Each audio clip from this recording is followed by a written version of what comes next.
ہم دیکھیں گے مقدس لوکا کی مارفت لکھا گیا کلام ہے اور اعمال کی کتاب ہے، اس کا دوسرا باب اور اس کی 42ویں آیت مقدسہ کو ہم تلاوت کریں گے۔ کلام مقدس میں لکھا ہے، یہ رسولوں سے تعلیم پانے اور طاقت رکھنے میں اور روٹی توڑنے اور دعا کرنے میں مشغول رہے۔ کلام مقدس کا پڑھا اور سنا گیا ہمارے لیے باعث برکت ہو، آمین۔ شکریہ، تشریف رکھیں۔ اس سے پہلے کہ ہم کلام کو شروع کریں، اللہ صاحب ہمارے درمیان موجود ہیں، اس کو پاس کریں،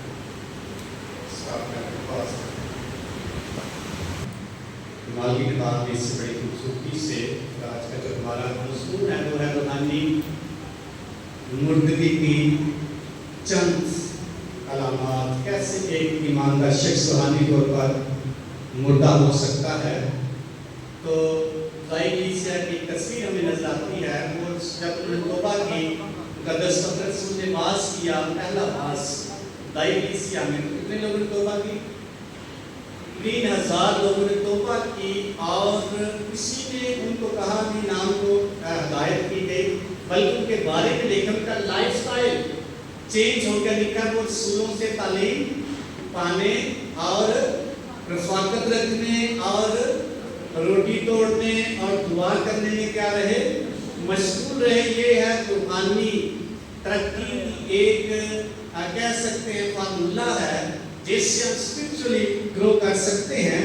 لیکن کون شخص روحانی طور پر مردہ؟ چند سائنس یا علامات ہم دیکھیں گے۔ اس شخص 10 علامات لکھی ہیں کہ روحانی طور پر مردہ ہم کیسے ہو سکتے ہیں۔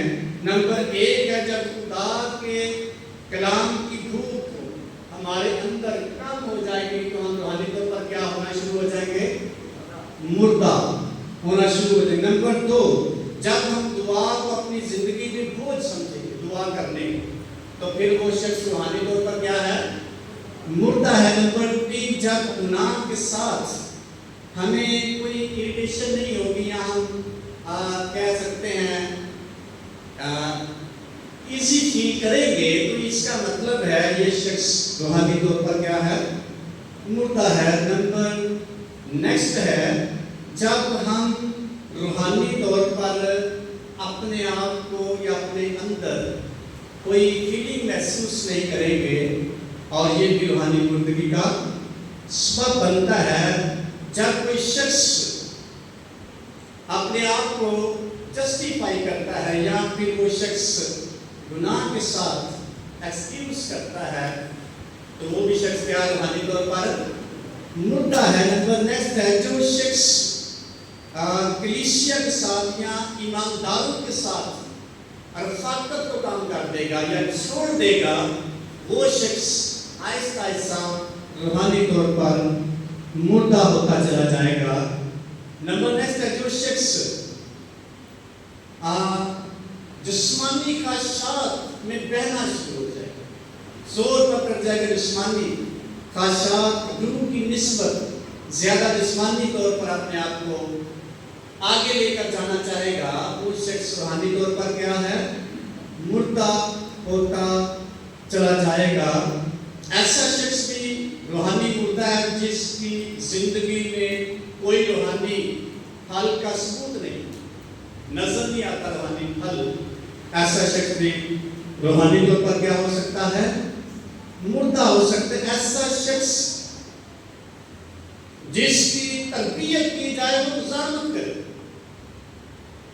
ایسے شخص کو سمجھے یہ روحانی طور پر کیا ہے؟ اگر کسی کو یہ دعا کرے، کوئی عبادت کرے، اگر وہ کہے بندہ تو کہتے میں کو ویلا خدا تک یہ ویلا ہے۔ اگر کسی کو کہیں سنڈے کی عبادت کرے، کہ آپ خدا کو پتہ میں بڑا مجبور ہوں، وہ شخص تربیت کو ناچیز جانتا ہے، کرپشن کو وہ شخص اپنی درستی کو ناچیز سمجھتا ہے۔ ایسا شخص روحانی طور پر مردہ ہوتا چلا جائے گا۔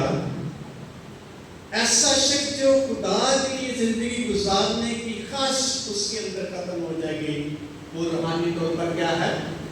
मुर्दा है। इस स्पिरिचुअली कैसे जिंदा रह सकते हैं?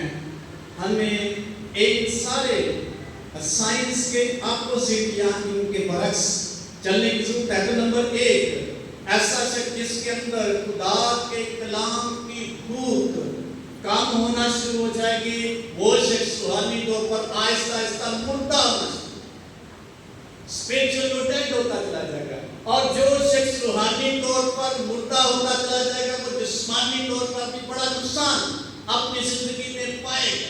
आप देखते हैं जब खुदा ने हवा और आदम को कहा कि तुम सारे फलों को खा सकते हो, एक फल तुमने नहीं खाना है, और रूहानी तौर पर हर रोज खुदा उनसे फेलोशिप करता, बातें करता, वो बड़े खुश थे।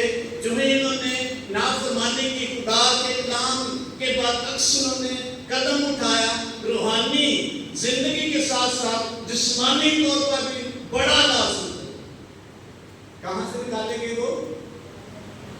बागियतन से निकालेंगे। और खुदा ने कहा जमीन तुम्हारे स्वभाव से क्या है? लानती है। जिस्मानी तौर पर खून और पसीने की क्या करेगा? रोटी खाएगा। ये जिस्मानी तौर पर उसको नुकसान हुआ। स्पिरिचुअली जो शख्स मुर्दा होगा या कमजोर होगा, जिस्मानी तौर पर भी उसकी जिंदगी में बहुत बड़ा नुकसान होगा। कभी कभार हम समझते हैं कि हम बड़े अच्छे जा रहे हैं, अगर जिस्मानी तौर पर हमारे पास रुपया पैसा घर अच्छा है, या हमारी जिंदगी में सारी चीजें मौजूद हैं और समझते हम बड़े अच्छे हैं, लेकिन ऐसे शख्स की जिंदगी में खुदा का इत्मीनान और शादमानी नहीं, वो शख्स जिस्मानी तौर पर मुर्दा है और रूहानी तौर पर भी। किसी बुजुर्ग ने मुझे फ्राइडे को बोला कि ऐसा पहले आप आते थे, हम दुआ करते थे बैठ के सारी फैमिली, और अब दुआ नहीं करते कभी जिंदगी में कोई सुकून नहीं। मैं कहा कैसे? पहले लोग ज्यादा सुकून है आंधे रहना। पहले मैंने विजिट करने जाना तो उन्होंने आप बैठ जाना, चादर बिछानी और करीब बिछाना, बैठ के इबादत या दुआ करनी। आहिस्ता आहिस्ता उनका बिहेव जो है वो थोड़ा सा चेंज होना शुरू हो गया। मैंने भी उनको कहना शुरू बंद कर दिया कि आई दुआ करें। मैं जाता विजिट करता और नॉर्मल दुआ करके आ जाता। पहले वो कहते कि आई हम थोड़ी देर दुआ करेंगे, आप कलाम भी सुनाएं और बैठें। तो जब उनका रवैया चेंज हुआ तो मैंने भी थोड़ा उनको कहना बंद कर दिया। तो कल उस बुजुर्ग ने खुद इकरार किया कि जब आप पहले आते थे तो फिर बड़े हालात अच्छे थे और बड़ा सुकून था, और जब मैंने तो कहा कि अभी आपकी जिंदगी में सुकून नहीं, लेकिन रुपया पैसा पहले से ज्यादा मिला। तो स्पिरिचुअली रूहानी तौर पर वो शख्स डेड, वो फैमिली मुर्दा हो। जिस्मानी तौर पर वो ठीक नजर आता, क्योंकि उन्होंने खुदा के कलाम की भूख को कम कर दिया या खत्म कर दिया। यीशु मसीह ने कहा मत्ती की उसके 4 बाब की 5 आयत पे लिखा है कि मुबारक है वो जो रास्तबाजी के भूखे और प्यासे हैं, क्या होंगे? आसूदा होंगे। इसलिए खुदा के कलाम की भूख जो है हमें रूहानी तौर पर जिंदा रखती है। यीशु मसीह ने जब आजमाइश कर इब्लीस से कहा कि अगर तू खुदा का बेटा इन पत्थरों को क्या कहे? रोटी बन जाए। यीशु मसीह ने क्या कहा? इंसान सिर्फ रोटी से जीता ना रहेगा, बल्कि हर उस बात से जो खुदा के मुंह से निकलती है। रूहानी तौर पर अगर कोई शख्स जिंदा रहना चाहता है, तरक्की करना चाहता है, खुदा के कलाम को अपनी जिंदगी में वो जगह, उसकी भूख और प्यास। मुकद्दस अय्यूब कहता है मैंने तेरे मुंह की बातों को अपनी जरूरी बात से ज्यादा अहम समझकर जखीरा कर रखा है। कितना भूखा प्यासा है, कितना भूखा प्यासा है कलाम का। जब कलाम की भूख आपके अंदर से जाती रहेगी, आप रूहानी तौर पर मुर्दा होना शुरू करेंगे।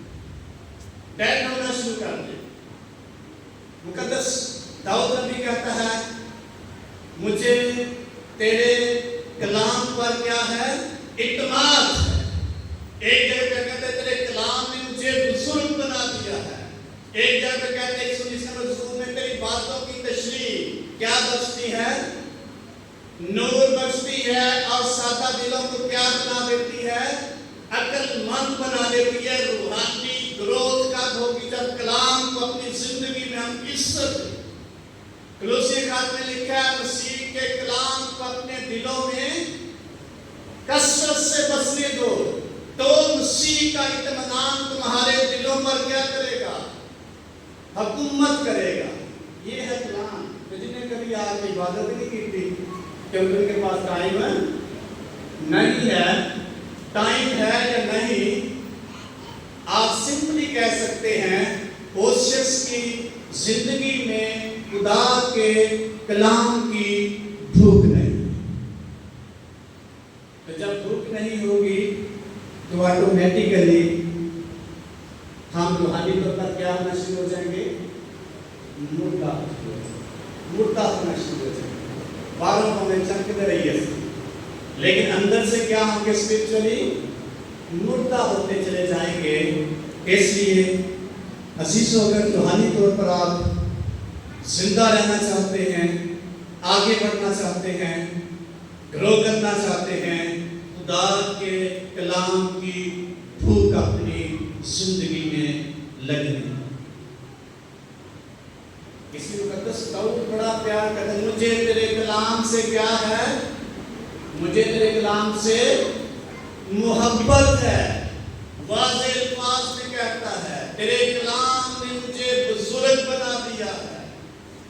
तेरा कलाम मेरे कदमों के लिए चिराग है और राह के लिए क्या है, रोशनी है, जो हर रोज मुझे गाइड करता है, मदद करता है तेरी तरफ जाने के। खुदा का कलाम हमें खुदा की तरफ लीड करता है और जो शख्स खुदा की तरफ लीड होता है वो शख्स स्पिरिचुअली मजबूत होता चला जाता है। तो जिसके अंदर खुदा के कलाम की भूख और प्यास नहीं होगी वो शख्स रूहानी तौर पर क्या होगा, मुर्दा होता चला जाएगा। जो शख्स दुआ करने को अपनी जिंदगी में बोझ समझता है वो रूहानी तौर पर क्या है, मुर्दा। कई आदमी के साथ दुआ नहीं, कई इबादत नहीं करना पसंद करते, कई दुआ करना पसंद नहीं करते, बोझ समझते।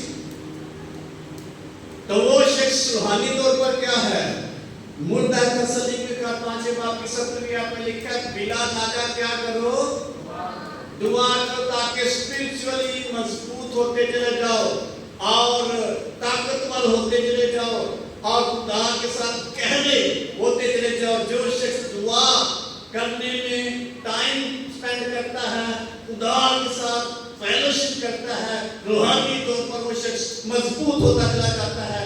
जो शख्स दुआ नहीं करता रूहानी तौर पर मुर्दा है, क्योंकि वो खुदा की हजूरी में आने को बोझ समझता। आने खुदा मिला बैठा है ना टाइम नहीं। हकीकत में वो शख्स स्पिरिचुअली क्या है, मुर्दा है। नजर क्या आता है, यीशु ने कहा ये फोटोज को मेरी क्या करते हैं, तज़ीब करते हैं, लेकिन इनके दिल मुझसे यानी स्पिरिचुअली ये मुर्दा है। ये सफेदी की हुई क्या है, कब्रें हैं, ऊपर से चमक दमक है, अंदर क्या है, अंदर क्या है, मुर्दा। मुर्दा हड्डियां हैं। इसलिए अंदर बाहर से अगर ईमानदार शख्स बड़ा एक्टिव नजर आता है और बड़ा चुस्त नजर आता है, एक एक्टिविटी बड़ी दिखा, लेकिन अगर वो शख्स दुआ से भागता है स्पिरिचुअली, वो शख्स मुर्दा। उसने दुआ भी किसके साथ फेलोशिप करनी है, अपने खुदा के साथ। रूह की हजूरी, पाक की हजूरी, खुदा की हजूरी में वो जब जाएगा वो शख्स ताज़ा और मजबूत होता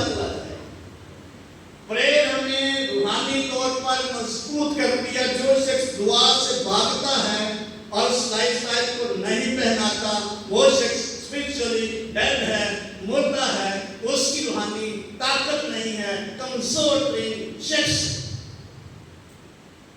वैसे एक्टिविटी जितनी मर्जी वो दिखाता है, लेकिन रूहानी तौर पर क्या है? अगर रूहानी तौर पर मैंने क्या कमजोर होंगे, इसका असर हमारी जिस्मानी जिंदगी पर पड़ेगा।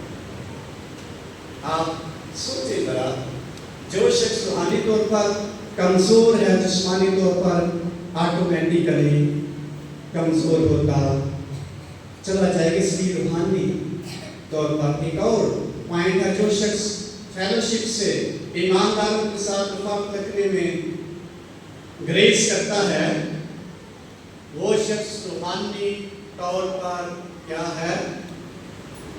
क्या है? मुर्दा हो रहा है या हो गया। कभी-कभी मैं कहा ही दुआ कर, ये बाइबल मुकद्दस में बयान आया, जमा होने से बाज ना आओ। इसलिए इब्तदाई कलीसिया को हम देखते हैं, लिखकर और स्कूलों से तालीम पाने और फाकत रखने और रोटी तोड़ने और दुआ करने में क्या रहे, और लिखा वो हर रोज एक जगह पे जमा होते और सुलों और शागिर्दों के वसीला से खुदा क्या करता। लिखा 45 में हर शख्स पर खौफ छाकर बहुत से अजीब काम और निशान सुलों के जरिए से जाहिर होते थे।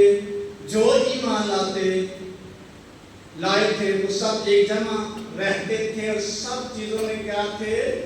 शरीक थे। बड़ी खुशी के साथ वो खाना खाते, इस कदर फ्रेश थे, स्पिरिचुअली मजबूत थे, अजीब काम खुदा की जिंदगी में उनके बीच मुर्दा शख्स के दरमियान खुदा काम करेगा। फेलोशिप जो है या रफाकत जो है, ये हर एक ईमानदार शख्स के लिए नहायत जरूरी है, ताकि वो रूहानी तौर पर मजबूत हो, जिंदा रहे, मुर्दा न रहे। आप कुछ संडे आप स्किप करके देख लें, उसके बाद आपकी रूहानी हालत आप चेक कर लें, ऑटोमेटिकली होना शुरू हो जाएगा। आप फेलोशिप ना करें, दुआ में, इबादत में, और ये आपकी जिंदगी पर बहुत ही मंफी असर डालेगा। इसलिए अगर हम रूहानी तौर पर जिंदा रहना चाहते हैं, तो आए इन इलामात के बाद अक्स काम करना शुरू करें, जिंदगी गुजारना शुरू करें। जिस शख्स की जिंदगी में खुदा के कलाम की भूख खत्म हो जाएगी, वो रूहानी तौर पर क्या है? मुर्दा हो रहा है। जो शख्स गुनाह से बेजार नहीं हो रहा, वो शख्स रूहानी तौर पर क्या है? मुर्दा हो रहा है। जो शख्स दुआ को अपनी जिंदगी में बोझ समझता है, खुदा की हुजूरी में आना बोझ समझता है, वो रूहानी तौर पर क्या है? मुर्दा है। जो शख्स स्पिरिचुअली फासला महसूस करता है खुदा की हुजूरी में जाने में और मुश्किल महसूस करता है, वो रूहानी तौर पर क्या है? मुर्दा है। जो शख्स अपने आप को गुनाह के साथ जस्टिफाई करता है, वो शख्स रूहानी तौर पर क्या है? मुर्दा है। जो शख्स रूहानी या रूह की बजाय जिस्म के तौर पर ज़्यादा ज़िंदगी गुजारता है, लतीफ़ का लिखा है, वो रूहानी तौर पर क्या है? ये हम पे डिपेंड करता है, हम स्पिरिचुअली आगे बढ़ना चाहते हैं या फिर खुदा के साथ। जिस शख्स की ज़िंदगी में रूहानी फल का कोई सबूत नजर नहीं आता, वो शख्स रूहानी मुर्दगी की तरफ जा रहा है। करेक्शन को या दुरुस्ती को मुसामत करने वाला शख्स रूहानी तौर पर क्या है? मुर्दा है। जो जिस्मानी ख्वाहिशात में बह जाता है या खुदा के साथ जिंदगी गुजारने की ख्वाहिश खत्म हो जाती है, वो शख्स रूहानी तौर पर क्या है? मुर्दा है। इसलिए रूहानी मुर्दगी से बचने के लिए आए इन चीज़ों के, इन अलामात के बरक्स اپنی زندگی گزارنے کے لیے اپنے آپ کو تیار کرتا ہے کہ ہم روحانی طور پر جب مضبوط ہوں گے تو جسمانی طور پر بھی ہمیں خدا بلیس کرنا شروع کر دے گا. اس لیے یسوع مسیح نے ابلیس سے کہا کہ انسان سے روٹی سے زندہ نہ رہے بلکہ آپ اس بات سے جو خدا کے منہ سے نکلتی ہے. تو باب میں لکھا ہے فرشتے آئے اور خدا یسوع مسیح کی خدمت کرنا شروع ہو گئے. اس قدر پاور طاقت سے خدا یسوع مسیح بھر کے جسمانی طور پر بھی انہوں نے عزت پائی اور روحانی طور پر بھی انہوں نے عزت پائی. اگر وہ روحانی لڑائی میں شکست کھا جاتے جسمانی طور پر وہ ناکام. اس لیے جو شخص اسپرچولی یا روحانی طور پر شکست کھا جاتا ہے وہ جسمانی طور پر بھی ناکام ترین شخص. اس لیے جسمانی ترقی کی بجائے ہمیں روحانی طور پر اپنی زندگیوں کو خدا کے پاس لانا ہے تاکہ ہم جسمانی اور روحانی بلیسنگ کو کیا کر سکیں حاصل کر سکیں. آمین. آئیں اپنی کو بند کریں گے اور اپنی روحانی زندگی پر اور جسمانی زندگی پر غور کرتے ہیں, کمپیئر کریں گے مجھے کیسے روحانی طور پر زندگی گزارنی ہے اور کیسے